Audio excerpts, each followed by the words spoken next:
আর মাত্র কয়েকদিন পরেই কুরবানির ঈদ, আর কুরবানির ঈদে এরকম একটি রেসিপি যদি না খাওয়ানো হয় পরিবারের সবাইকে তাহলে অনেক কিছু মিস করা হবে। তো আমাদের যেহেতু জয়েন্ট ফ্যামিলি, তো এই রেসিপিটি আমি তো সিদ্ধান্ত নিয়ে নিয়েছি কলিজা দিয়ে এই রেসিপিটি অবশ্যই সবাইকে বানিয়ে খাওয়াবো। আর আমার রেসিপি বা আমার রান্না খেতে সবাই পছন্দ করে যেহেতু, তাই আমি এভাবে করে একটু রান্না করে চেষ্টা করব। প্রথমে আমি কলিজা নিয়ে নিয়েছি, দেখে বুঝতেই পারছেন আধা কেজি। এই তো কলিজাটা এখন সুন্দর করে উপরের আবরণটা উঠে নিব, হাত দিয়ে টান দিলে এভাবে করে উঠে যায়। এখন একটু ছোট ছোট করে ছুরির সাহায্যে একটু স্লাইস করে কেটে নিব, দেখে বুঝতেই পারছেন এভাবে করে একটু কেটে নিব। কেটে আবার মাঝখান দিয়ে একটু ডুমডুম করে একটু লম্বা করে কেটে নিব, এভাবে করে দেখে বুঝতে পারছেন। এভাবে করে আমি সবগুলো কলিজা একসঙ্গে কেটে নিব। এই তো কেটে নিয়েছি, দেখে বুঝতেই পারছেন এভাবে করে। এখন আমি একদম টকবকে গরম পানি নিয়ে নিয়েছি, তার ভিতরে কলিজাগুলো দিয়ে দিব। জাস্ট 1 মিনিট কি 2 মিনিট আমি এর ভিতরে রেখে সুন্দর করে একটু মিশিয়ে নিব। এভাবে করে মিশিয়ে নিয়ে ভালো করে কলিজাটা ধুয়ে নেব। এই তো ধুয়ে নিয়েছি, দেখে বুঝতে পারছেন কলিজাটাও অনেকটা সেদ্ধ হয়ে গিয়েছে। এখন গোটা গোলমরিচ নিয়ে নেব 1 চামচের মতো, কালো গোলমরিচ 1 চামচের মতো নিব, ধনিয়া আস্ত ধনিয়া 1 চামচের মতো নেব, আস্ত জিরা এবং কয়েকটি নেব শুকনো মরিচ, অনেকগুলো শুকনো মরিচ আপনাদের ইচ্ছা মতো নিয়ে নেবেন কম বেশি করে।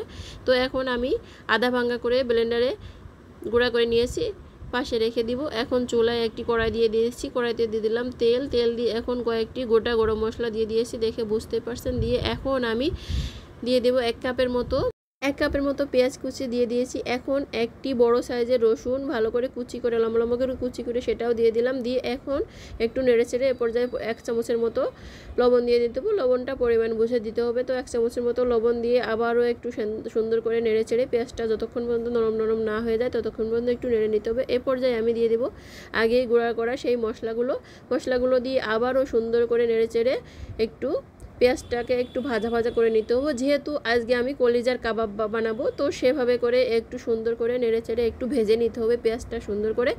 একটু সময় নিয়ে মিডিয়াম আছে একটু সুন্দর করে, যত সুন্দর করে পেঁয়াজটা ভাজা ভাজা হবে ততটা রান্না টেস্টি হবে। এ পর্যায়ে কয়েকটি শুকনো মরিচ দিয়ে দিলাম, এই শুকনো মরিচটা দিয়ে আবারও আমি সুন্দর করে একটু ভেজে নিব।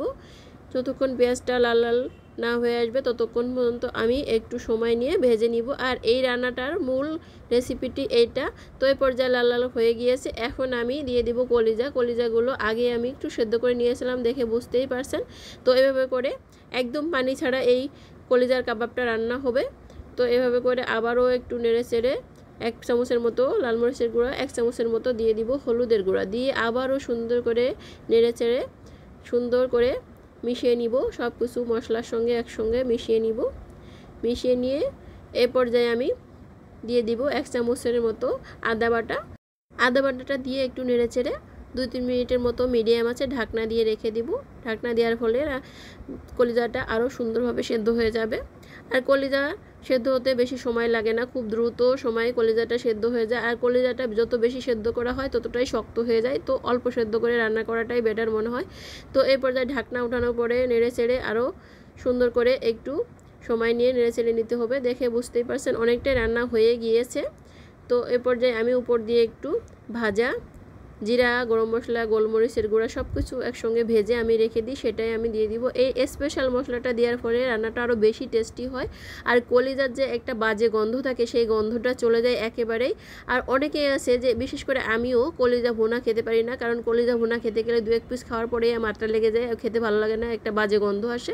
তো এইভাবে যদি একবার খাওয়া যায় তাহলে বুঝতে পারছেন না কলিজা খাচ্ছেন না কি খাচ্ছেন, এতটাই টেস্টি এতটাই মজাদার এই রেসিপিটি।